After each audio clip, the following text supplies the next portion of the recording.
Hey everyone, I'm Amy, and I'm going to share my story with you. No hiding anything. It all started when my mom passed away when I was born. My big brother, Patrick, was only 5 years old, and our dad couldn't handle the loss. He turned to drinking, which really hurt him. By the time I was 3, he was gone too. I don't remember any of this, but Patrick told me everything. Thankfully, our grandma stepped in to take care of us. We had enough money because of what Dad left behind, but Grandma's love was what really mattered to us. Patrick went off to college while I was still in middle school. We were so proud of him. Meanwhile, Grandma and I stayed together. She was my support through all the tough times. When I finished high school, it felt like the right time to leave home, even though it was hard to leave Grandma behind. College was a whirlwind of classes and new friends. Then, after I graduated, Grandma passed away. By this point, loss was something we were familiar with. Losing her felt like losing a part of myself, but Patrick and I supported each other. Patrick moved to another city for his job, and I found myself alone in our childhood home. After college, I felt a bit lost, like many people in their 20s, unsure of what to do next. I decided to use my design degree and got a job at a small boutique. At 20, my life didn't have the excitement that others my age seemed to have. No wild parties, no serious relationships, just the routine of work and home, and I was okay with that. But everything changed when I met Henry on a rainy day. A blonde guy with ocean blue eyes came into our boutique, soaking wet and trying to dry off. "Hey, how can I help you?" I asked. "Well, first off, I'm sorry about this wet mess," he said. "Can I get a towel, please?" "Of course, I'll see if I have something in the back to help you dry off," I replied. "Thanks. Actually, I'm here to pick up something for my sister Julie. It's her birthday today. Do you think she likes patterns or something simple yet stunning?" "Definitely patterns. She loves to stand out," I said. "In that case, we have some gorgeous floral prints that I think she'll love," I suggested. It took us nearly 50 minutes to find the perfect dress for Henry's sister. We looked through racks of vibrant patterns and bold styles, sharing our thoughts and laughing along the way. I rang up the purchase at the register, and Henry leaned in a bit, his voice low and a bit nervous. "Hey, Amy, I was wondering if, maybe you'd like to grab a coffee with me sometime." "Oh sure, I'd love to," I replied. "Great, can I get your number so we can figure out a time?" "Of course, here you go," I said as I handed him my number. And that's how I met Henry, who almost became my husband. Going out for coffee with a stranger was probably the boldest thing I had ever done at that point, to be honest. But hey, Henry didn't turn out to be a serial killer. So that's a plus, right? After that first coffee, we started spending more time together. We got to know each other better, and I found out that we had a lot in common. Henry's life story was kind of like mine. He lost his mom when he was young, just like I did. His dad raised him and his sister, Julie, all by himself. Henry's dad was from Switzerland, and his mom was USA. They met, fell in love, and Henry's dad moved from Switzerland to the United States. Henry had a job in the corporate world and was doing well for himself, but what really impressed me was how kind-hearted he was. You could just tell from the way he acted and treated people. Our casual hangouts turned into something more serious. We would spend weekends together, sometimes at my place, just enjoying each other's company. Things were going pretty smoothly between us. Then 2 weekends, my brother Patrick was visiting, and Henry was also around. It felt like the right time, so I officially introduced Henry to Patrick as my boyfriend. "Hey, Henry. Finally, I get to meet the guy who's got my sister head over heels." "Nice to finally put a face to the name, Patrick. How's life treating you?" Henry replied. "Pretty good, man. Running my own little business keeps me busy. It feels like raising a baby sometimes, you know? I'd love to talk more about it, but it's good to know you're here keeping my baby sister company," Patrick said. "Oh, come on, Patrick. I'm not a baby anymore. I'm 21, I said, rolling my eyes. All right, this house is really something. Thanks. Dad built it, but we didn't stay here much. We moved in with Grandma when we were kids. Amy filled you in, Patrick asked. Henry nodded, and we all laughed, feeling the warmth of family and the start of something new. I bet she did. Sorry about your loss, man. Thanks, no worries. So, Amy said you're working hard down at the office on the 25th floor? Yeah, just a regular desk job, nothing exciting. Hey, every job has its value. Let's raise a glass to that. Absolutely. Here's to hard work paying off. Cheers. Henry and Patrick got along really well, and seeing them bond made me really happy. Eventually, I asked Henry to move in with me. He was practically living with me already, so it just made sense. He officially moved out of his rented apartment and became my roommate. Henry was the sweetest guy. He did all sorts of little things to make our home feel cozy and special. For example, he would surprise me with breakfast in bed on lazy Sunday mornings, making my favorite pancakes with extra syrup, just the way I liked them. He also left little love notes around the house for me to find. Sometimes I'd come home from work and find a cute message tucked into my bag or stuck to the fridge. It always made me smile and feel so loved. It wasn't just the big gestures that made Henry special, it was the little things too. He would always hold my hand when we were out walking or give me a warm hug when I was feeling down. He was always there for me, through the good times and the bad, and I couldn't imagine my life without him. We had been together for 3 years. Time sure flies by. Then, the day came when I finally got to meet Julie face to face. She had flown in from Switzerland and was planning to stay here for a while. We had spoken on the phone before, but she didn't seem very friendly during those calls. But hey, phone conversations can be awkward. She wanted to meet Henry, so I made sure to be prepared. Henry assured me that Julie was much nicer in person and told me not to worry. When Julie arrived, I tried to stay calm and greeted her with a friendly smile. She started speaking to Henry in Romansh, and I must have looked completely lost. Henry noticed and said, "Julie, remember Amy's here too. She doesn't speak any Romansh." "Oh my gosh, I'm so sorry, Amy. It's nice to finally meet you in person," Julie said, smiling. "I was just telling Henry how it took me a long time to find your house. It's beautiful, though." "No problem at all, Julie. I'm sorry I couldn't understand you earlier." "It's okay. So, Henry, you and Amy, huh? This is the longest relationship my brother has ever been in. You must be really special." Well, what can I say? She really is. That night, with Julie and Henry chatting away in Romansh, I felt completely out of place. It was like I didn't belong. That's when I decided I needed to learn Romansh to fit in better with Henry's family. I secretly started taking lessons online whenever I could, even though running the boutique kept me pretty busy. Meanwhile, Henry had a big surprise planned. He was going to propose after we had been together for more than 3 years. He felt it was time. So he took me to the beach one day where he had also invited Julie, Patrick, and a few other close friends.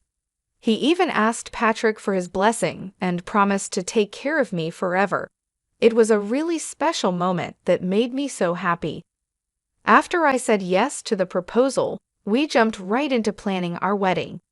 We decided to get married in just 2 months. Some people might think it's a bit soon, but we both wanted a winter wedding, so we went for it. Planning the wedding was both exciting and overwhelming. From picking the perfect venue to figuring out the guest list and all the little details in between, there was a lot to think about. But with Henry's help, I finally did it. Learning Romansh was a bit tricky.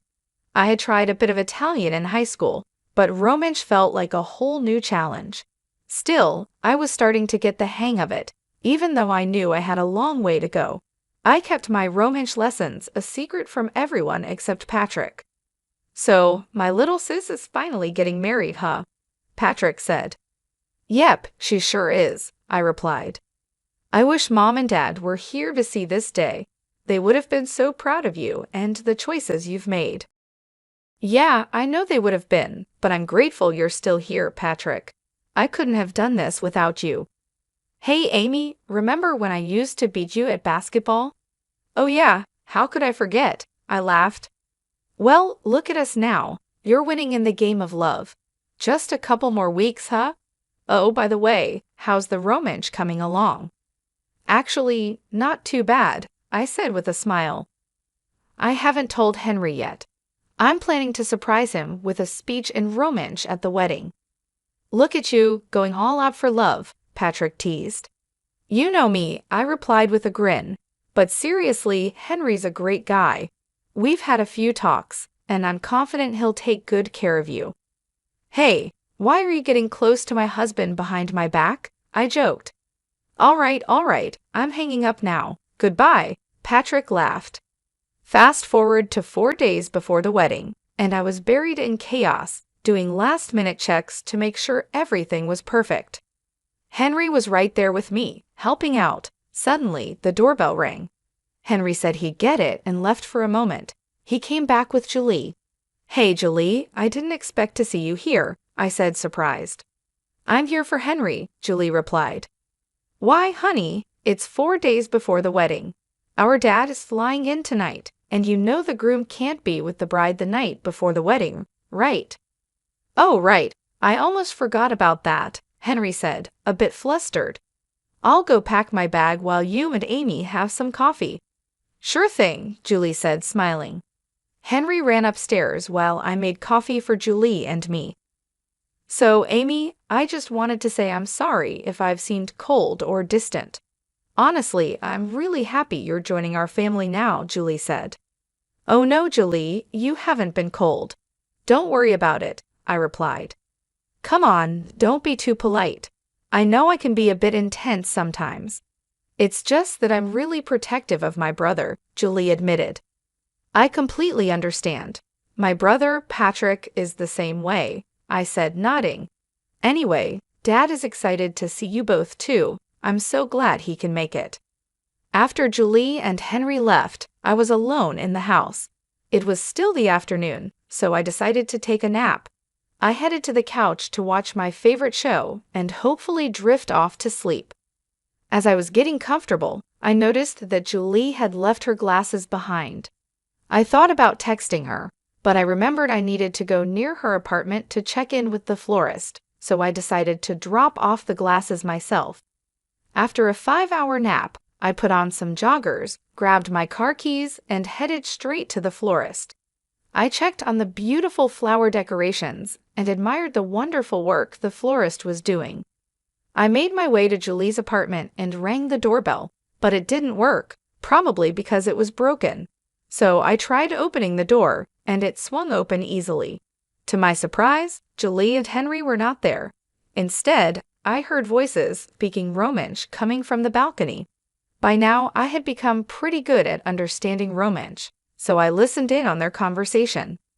Their accents were strong, but I managed to understand most of what they were saying. Here's what I could make out from their conversation. Finally, we have her right where we want her. The fish is in the net. Calling her a fish? That's harsh, Julie. And using her while her brother is supposedly dying is just wrong. Well, it's not certain if her brother is really dying. And even if he is, do you think all that inheritance is too much for a simple girl like Amy? She has her dad's house, her grandma's house, and her brother's business. She's not capable of running a business with half a brain. That's where I come in. You know, I always wondered why you liked her. She's just a sad, lonely orphan with a boring life. But now I see your plan. We could do great things with all that money. And remember, divorce is always an option. I had doubts about the situation, but when her brother called me to talk about his kidney issues, I became more convinced than ever. You're quite the cunning one, aren't you? Listen, Julie, this money could be a game changer for us. Our dead-end corporate jobs won't get us anywhere, but this inheritance could be our ticket to something big. I promise I'll support you if things work out the way I hope. Well, I'm not complaining anymore, Julie replied. Suddenly, Julie turned and walked into the room, her face changing to one of surprise when she saw me. "Oh my goodness, what are you doing here, Amy? We didn't expect to see you." "Henry, come inside. Amy's here to see you," she said, trying to sound cheerful. Henry walked in and shared a quick look with Julie before starting his act. "Amy, how long have you been here?" he asked, trying to sound casual. I just got here, but I really need to go. I just came to drop off your glasses, Julie," I said, feeling my heart racing. I handed Julie her glasses, but she could feel my hand shaking. She looked at me with concern. "Hey, why do you look so pale? Is everything okay? You seem like you're about to cry," she asked. "Well, the florist messed up one of the arrangements, and I think I should go back and make sure it's being fixed properly," I said, trying to find an excuse. "Oh, do you want me to come with you?" she offered. "No, your dad's coming tonight. You should stay home and help your sister Julie with dinner or something." "Are you sure?" "Yeah, I'm sure." "Okay, bye. Drive safe," Henry said. Leaving Julie's apartment building, my eyes were filled with tears. I didn't try to hide them as I walked past curious strangers on the street. All I could think about was what I had just overheard. The words kept echoing in my mind. How could Henry, the man I loved, talk about me in such a cruel way? And my brother's health, what about that? It was too much to handle. When I reached my car, the tears flowed freely. Sitting in the driver's seat, I buried my face in my hands, unable to stop crying. Even though I had a strong urge to confront Henry and Julie right then and there, I knew there was something I needed to do first. See Patrick. I was really worried about him, so I drove back home, hoping to find him there. Patrick was supposed to stay with me for the wedding, and I waited anxiously for him. After what felt like forever, Patrick finally arrived. When he saw me on the couch, crying with swollen eyes, he rushed over, clearly concerned. "Hey there, Amy, what's going on? You seem upset. Did something happen, or is it just cold feet before your big day?" he asked, trying to lighten the mood. "Patrick, enough with the jokes. I need to ask you something, and I need you to be honest with me. Are you sick?" I asked, my voice trembling. "Amy, don't worry about me. Your wedding is just around the corner, and you should be focusing on that," Patrick replied, trying to brush it off. "Patrick, please, I need to know if you're okay," I insisted. "Well, yeah, I've been dealing with some health issues lately," he finally admitted. "What kind of health issues, Patrick?" I asked, my heart sinking. "It's my kidney. The doctors say it's in bad shape," he said, looking down. "Oh no, Patrick. Is there anything they can do to fix it?" I asked, feeling a wave of fear wash over me. He looked at me and said, "They're saying I might need a kidney transplant in the future, but don't worry, they're working on it." "But the chances of finding a donor aren't great, right? This is serious, Patrick," I said, feeling the weight of the situation. "I know, Amy. It's a tough situation, but I believe things will work out somehow," Patrick said with a hopeful tone. "Why didn't you tell me about this before, Patrick? I'm your sister. I should know. I want to help you," I insisted. "No, I can't ask that of you. This is why I kept it from you. I didn't want to worry you, especially with your wedding coming up. Besides, I was hoping things would get better on their own. Who told you about this anyway? Was it Henry? But you should have told me."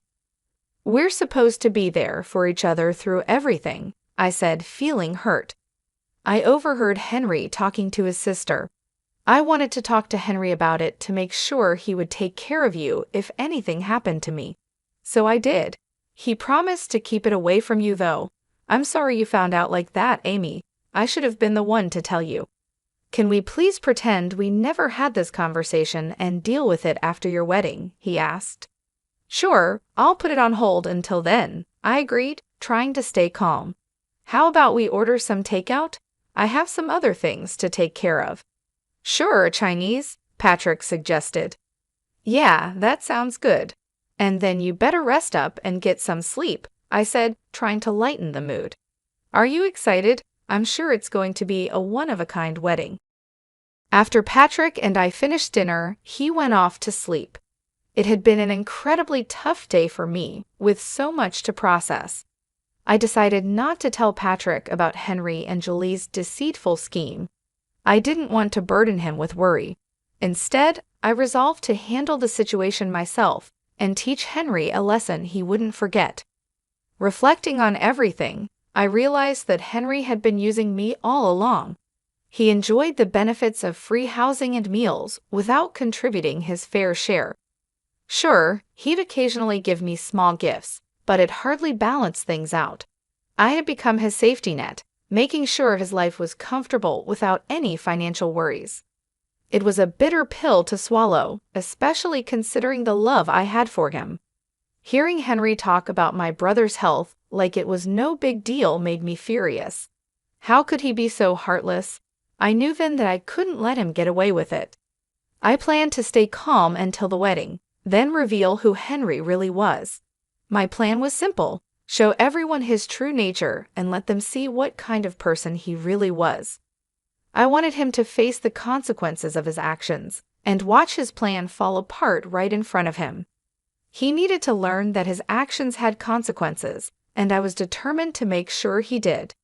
The big day finally arrived.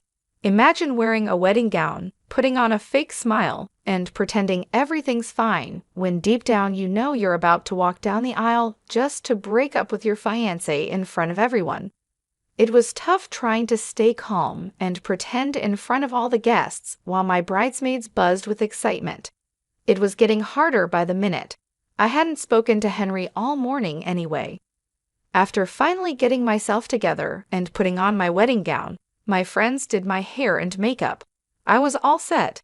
One of my bridesmaids brought out a bottle of champagne to celebrate, but I wasn't in the mood. There was still time before the bride and groom's first look, or should I say the last one. Patrick was going to walk me down the aisle, and I thought it would be best to tell him about my plan now. So I asked my bridesmaids to send Patrick in and give us some space. "Hey, what's going on? You look a bit tense. Need someone to talk to?" Patrick asked. "Patrick, I've got something heavy on my mind. I need to tell you what's really going on," I said. "Are you nervous about your big speech? Want to practice with me once?" he asked, trying to help. "No, Patrick. There's something more serious. The thing is, Henry isn't who he seems to be. The other day, I overheard him talking to his sister. I heard some things," I began. "What do you mean? What things?" Patrick asked, looking concerned. It wasn't a casual chat. They were scheming. "Patrick, Henry's in it for the money, and he's interested in your business too," I explained. "Are you sure about this?" he asked, shocked. "Absolutely. I wish I wasn't." "That snake, I should have seen it sooner," I said, feeling angry. "Why didn't you tell me?" he asked. "I didn't want to worry you, Patrick. But now that I know, I can't keep quiet. I'm going to confront him and give him a piece of my mind." "How could he do this to you, to us?" I said, determined to take action. "I don't want to let him get away with this easily. You know what? I'm going out there to tell everyone his real intentions, his boss, his colleagues, his family, his friends. They're all out there. His life will be ruined." "Are you sure about this, Amy? It's going to be messy," Patrick cautioned. "I've never been more sure of anything, Patrick. He needs to face the consequences of his actions," I said firmly. Henry and I had our first look, but I didn't look too excited. I could see Patrick trying hard not to punch Henry right then and there, but it was time for the final showdown. The music started playing, and Patrick walked me down the aisle. Henry, with his fake tears, stood there. I stood next to him, looking at the audience. Everyone was smiling warmly. Before the priest could start, I whispered in Henry's ear to leave politely. Then I took a deep breath and began speaking. "Hi, everybody. I want to thank you all for being here. I know you must be wondering what I'm up to, so I'll let the cat out of the bag."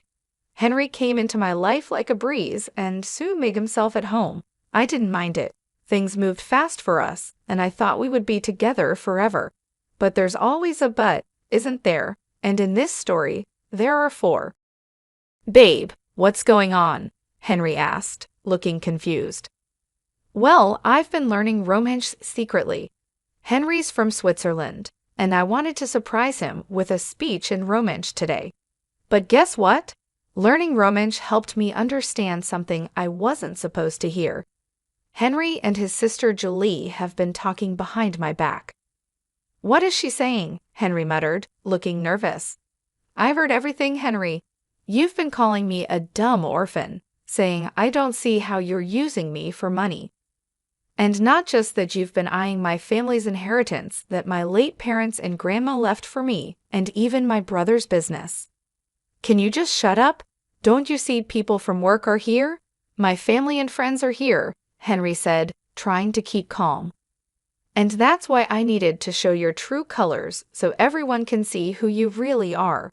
Hey everyone, I hate to ruin the vibes, but I came to speak up about Henry and tell you the truth. So yeah, the party's over, I said, looking around at the shocked faces. I needed a moment to gather my thoughts, so I quietly slipped away from the commotion. Henry and Julie's stunned expressions and their father's disappointed look were burned into my mind. Patrick stepped up, helping everyone to disperse and calm down.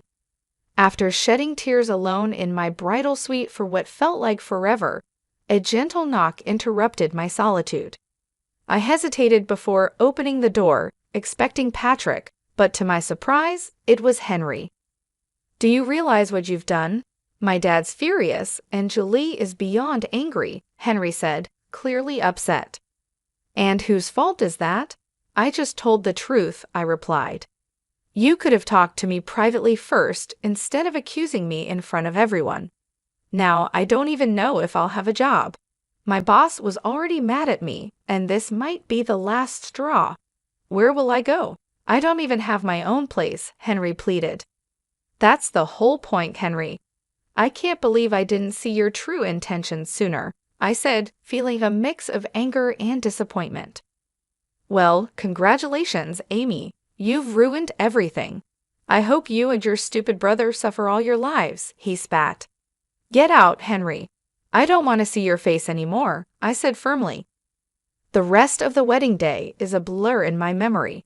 After finishing another bottle of wine and waiting for Patrick to see off the guests and clean up my mess, he finally drove me home.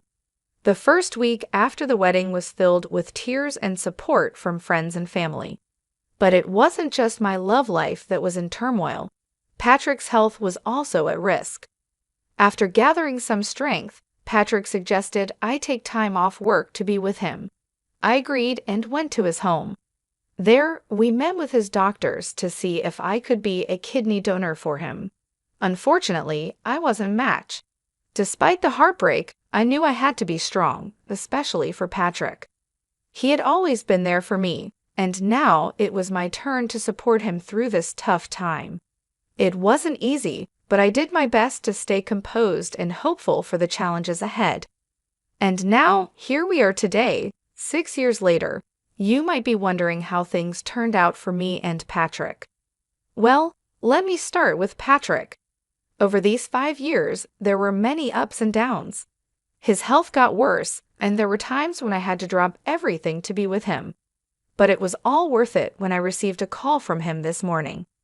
Hey, Patrick, is everything all right? How are you feeling? I asked. Amy, I'm ecstatic. You won't believe what just happened. I got a call from my doctors, and there's a donor. They've scheduled me for surgery next week, he said, his voice full of joy. Wow, after 5 years, you've been so strong through it all. I'll be right there with you next week. This news makes me the happiest person alive, I replied, overwhelmed with relief. I'm really glad that my brother is finally going to be okay. As for me, I decided to really focus on my career. I moved up from my job at the boutique and started styling clothes for TV commercials and media. Things have been going pretty smoothly. In terms of my love life, I've started seeing someone new. It's only been a few months, but I have a good feeling about this one. As for Henry, he's kind of disappeared from my life. The last time I heard from him was about 3 years ago when he was having a tough time. He would call me up drunk, blaming me for his problems. But I've moved on from all of that. I'm in a much better place now, both mentally and emotionally. I'd like to share a piece of advice with anyone reading this. Always try to keep good intentions in your heart. What goes around comes around, whether it's good or bad.